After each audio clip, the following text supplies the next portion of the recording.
Valimiste nädal läheneb jõudsalt, mis tähendab, et poliitikud üritavad iga hinna eest valijate tähelepanu püüda. Sel aastal ei ole ka leedlikkusel piire ja nii ilmuski üleöö siia Liivale ja tänavale tagurpidi buss, millega siis parempoolsed üritavad kohalike valimiste kontekstis viidata hoopis tagurpidi Eesti majandusele.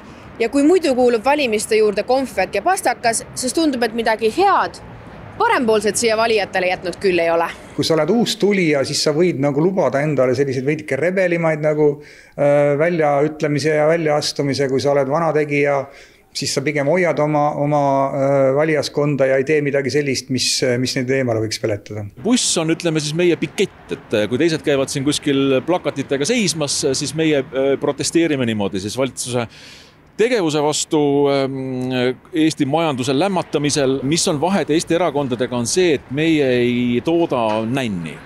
Me jagamegi oma infomaterjale ja väga maitsvaid Eesti šokolaadikomme. Parempoolsed kavatsevad enda sõnul läbi ajada säästlikult eelarveks ligikaudu 700 000 eurot. Sellest suure osa hõlmavad muidugi tele- ja sotsiaalmeedia reklaamid. Politoloog Art Johansoni sõnul mängib parempoolsete tulemus eriti suurt rolli just Tallinnas.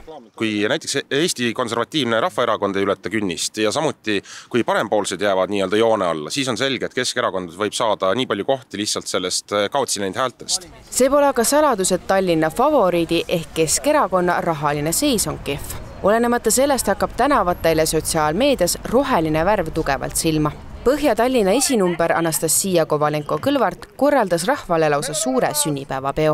Ma ei tahagi öelda, et see oli kampaania, aga see oli lihtsalt selline üritus, mida ma tahtsin pakkuda elanikele ja lihtsalt selline hea emotsioon, mida ma tahtsin kõikidega jagada. Ja ma arvan, et selliseid asju võikski olla rohkem. Keskerakonnas vastutab kampaania rahalise poole eest suuresti iga kandidaat ise. Kovalenko-Kõlvart ei taha täna välja öelda, kui palju rongid, batuudid ja näomaaling talle maksma läksid, kuid võib eeldada, et tänavune sünnipäev ületas igati klassikalise välireklaami maksumuse. Mina korruptsioonivastase erikomisjoni esimehena ütlen, et kui keegi kasutab kuluhüvitisi selliste ürituste jaoks, siis muidugi järgmise asjana on nad komisjonis ütlusi andmas. Et kõik need asjad on enda raha eest täiesti, oma palga eest. Kui kellelgi on kitsas, siis see on Keskerakonnal. Nad on väga hästi saanud käima oma sotsiaalmeedia, see Kovalenko-Kõlvarti feed on väga äge, väga hästi hoitud ja see, mida nad põllul teevad, nad on sunnitud pingutama. Ja mis ongi minu arust on nagu tore, et rahapuudus paneb inimesed nagu tegutsema. Valik on ju lihtne, kas edasi või tagasi, kui reiting kukub, alati on pahasti. Sotsiaalmeedia pole võõras ka teistele erakondadele. Riigikogu liige Andre Hanimägi, kes kandideerib tänavu Haaberstis, lasi valimisteel välja lausa eraldi räpiloo. Ma üldiselt sellist nalja üldiselt ei tee, ei ole meie erakonnale omane, et seal kuskil autosid tagurpidi pöörata ja muid selliseid asju, et sotsiaaldemokraadid on alati kampaanias ka sellist soliidset joont hoidnud, et lõppkokkuvõttes kahtlemata mingi mõju sellel erinevatel siis kampaania loovlahendustel on, aga suuresti ikkagi inimesed ju otsustavad tegude sisu pealt. Minul on omal isiklikud otsused ja mind see reklaam pigem häirib. Mind isiklikult ei mõjuta üldse. Absoluutselt, et mul on enda nägemus ja üsna head teadmised. Ma see aasta panin esimest korda tähele, et võib-olla see isiklik lähenemine, mida siin telkides tehakse, et see võib-olla isegi toimib.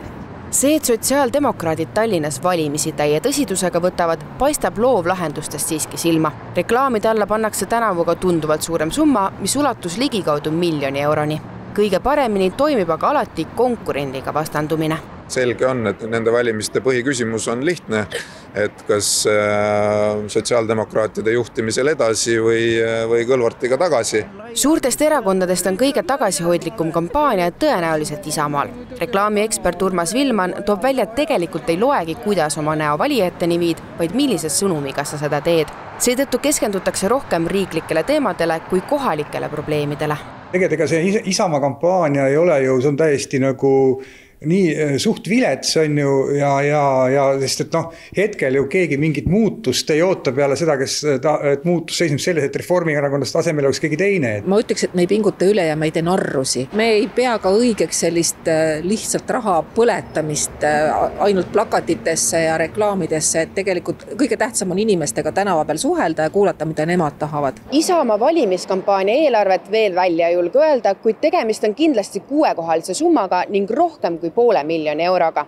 Kui Isamaa selliseid plakateid võib Tallinna linnas pigem kohata väheseid, siis Eesti 200 on koos tulede ja viledega väljas olnud juba mitu nädalat. Kindlasti elu ja surma küsimuse mõttes võib öelda, et see on kindlasti Eesti 200-le väga olulised valimised. Sest neil on nüüd kohaliku omavalitsuste valimised, nagu ma ütlesin, lakmustest ja järgmine tuleb neil Riigikogu valimised, kus ka nende reiting on ikkagi täiesti põhjas. Vabalanguses olevat reitingut asus Eesti 200 päästma liftiga. Kumba kardad rohkem? Kas selle lifti avariid või liiklust Tallinna tänavatel? Ja osavalt haarati kinni ka konkurentide kampaaniast. Ma arvan, et keegi ei taha näha igavat reklaami ja veel vähem tahab näha poliitreklaami, mis on igav. Seega Eesti 200 on algusest peale olnud selline liberaalne, uuendusmeelne, noorte rohke erakond ja sellest see kampaaniaga tõukub. Meie nii-öelda suund on Tallinn ja Tartu saada sisse, teha hea tulemus. Valitsuskoalitsiooni suurem vend Reformierakond alustas valimiskampaaniat riiklike maksude alandamisest. Kas see ka valimissedeliteni jõuab, on kaheldav. Eelarvekampaaniaks on aga peaministriparteile kohaselt 1 000 000 eurot. Lisaks muidugi ka iga kandidaadi enda panus. Töötame selle nimel, et elu Eestis oleks tulevikus parem. Nii sinul, sinu naabril kui kõikjal Eestimaal. Kindlasti mingites kohtades hakatakse vastutust nõudma nendel, kes on erakonnad ees, et näiteks ka Kristen Michali positsioon võib kõikuma hakata, kuigi ikkagi Reformierakond teeb ajalooliselt kehva tulemuse. Rahvas on oma pahameelt Reformierakonna vastu üles näidanud nii reitingutes kui ka valimisplakatitel. Timo Suslovi sõnul peaksid ka konkurendid keskenduma rohkem kohalikele muredele, mitte riiklikele otsustele, mida nad muuta ei saa. Kahjuks on see nii, et et kohaliku omavalitsuse asjadest, teemadest, erinevatest piirkondadest räägitakse vähe, mis on tegelikult muret tekitav. Reformierakond otsustas läheneda traditsiooniliselt, telereklaamide ja tänavakampaaniaga, sest mis kord varasemalt töötanud, seda ei tasu muuta. Skaala teises otsas paiknev EKRE käib küll ajaga kaasas, kuid mõned asjad ei tohi muutuda. Kõige paremini töötab lehmakomm. Meil on EKRE-komm, see on vana klassikaline lehmakomm, inimesed võtaks seda ämbritega, kui saaks. Meie eesmärk on alati see ka, et mitte inimesed ei saa ainult kommi või pastakat, vaid et ikkagi see sõna on see, mida me tahame ju anda valijale kaasa, et ta tutvuks meie plaanidega, ta tutvuks meie kandidaatidega. Helme tõdeb sarnaselt konkurentidega, et aina keerulisem on valimiste ajal silma paista. Vähema rahaga tuleb teha järjest rohkem, kuid klassikalist tänavakampaaniat ei asenda õnneks ükski loovlahendus. Võidab see, kes tegelikult on eelnevalt teinud õiget poliitilisi otsuseid, oskab tunda inimeste siis vajadusi ja soove ja need nagu vormistada, need unistused siis enda lubadusteks.